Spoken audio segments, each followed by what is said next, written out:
Alright guys, so today I'm going to show you why you should kick it like this to the fullback position on the kickoff every time. So there's going to be a number of reasons, but we're going to walk through that now.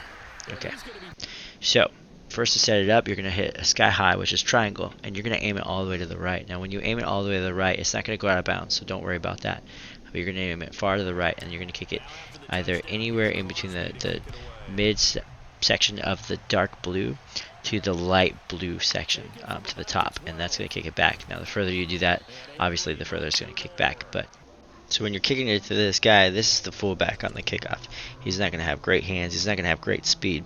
So you could force a fumble, and he's not going to get up very far. So the farthest he's really going to get, unless he gets really good blocks, is the 25-yard liner. So now he could get up to like a 30-yard liner if he has some good blocks in front of him, but that's not going to happen very often, so I'm not too worried about it. Now this I kicked a little shorter, and the reason for that is because I wanted to go over his head. And I wanted him to pull up, and he almost did, but he didn't commit, and he went back for it. Now if he didn't go back and react as quick as he did, and he would have done what I wanted him to do, then I would have been able to get back there, and it would have been my ball. So that's the reason why you can kick it shorter, try to get it over them, and maybe they'll adjust. So you just kind of adjust with what is going on that you're seeing them do. What I mean by adjustments, like when you see them, if they're pulling up like that, then that's when you need to start kicking it shorter, because somewhat what they'll do is they'll see you kicking it to their tight end every single time, and then when they do that, they can do a couple things. But one of the things that they'll do is they'll just move up forward and let it roll into the end zone. But if you're kicking it a little shorter and you get that down, so you can angle this even up a little bit, and then kick it into that blue area, so the darker blue area, kick it in there at the top mid, and what it's going to do is it's going to not roll into the end zone like this one. It's going to just sit, and so when it does that, then you'll be able to get it, or you'll be able to get him back. See, he was at the 2-yard line. So they have a couple adjustments, and the only adjustments they really can do is they can either touch back, let it go fall in, or call for a fair catch, or take it up themselves, and then they can get a fumble possibly. So it's pretty good, as you can see. The other thing that they could do is probably try and lateral back if somebody's trying to run over. But the only problem with that is that they're going to create an issue there, because you could possibly get a fumble. So as you can see, like right here, he calls for a fair catch, he's probably get frustrated. So in this particular game, it's the Rams playing against the same guy, and he called for a fair catch like every time, pretty much. So he's got 4 seconds left in the game, and it's going back and forth. It's really close, and he's got to decide what he's going to do. So he calls it for a fair catch right here, but he's only getting fair caught it at the 11, and then he had to adjust basically from the 11 all the way down there. So he had to go 89 yards instead of 75 to get to a touchdown. So it helps a lot.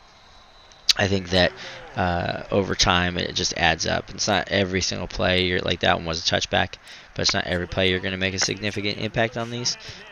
But they're going to add up eventually. So even like this one, he gets it back, but he runs in the end zone. He has to run it out, and he's at the 3-yard line.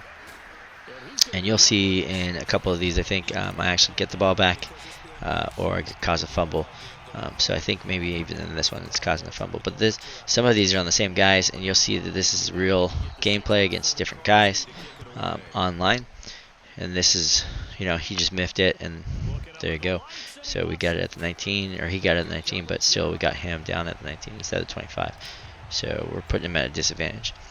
Now we kick this. So what you're going to do, again, you're going to kick it, point it straight up. So you're going to hit triangle to sky high that, and you're going to turn it all the way to the right. So aim it all the way to the right as far as you can go. It's not going to go out. And so right here, I see that he's got an onside kick. I'm putting this up. So I'm pushing sky high, and I'm tilting it upwards as well. So as I tilt it upwards, I know it's going to hit, and then it's just going to kind of bounce there. And that's exactly what I wanted it to do right there.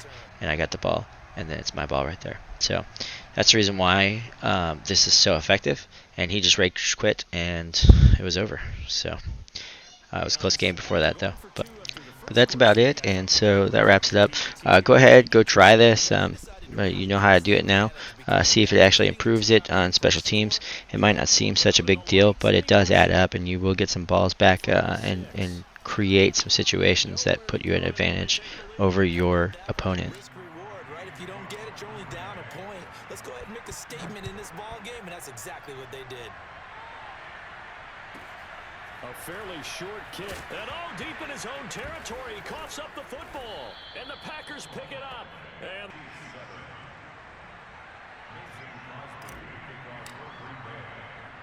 now after the touchdown, here's Crosby to kick it away. And looking up into the side. Now after the touchdown, here's Crosby to kick it away. Pulls it in at the 13. And he's going to be... It'll be the Chiefs football to begin quarter number 3, and they trail here as we are back underway now on EA Sports.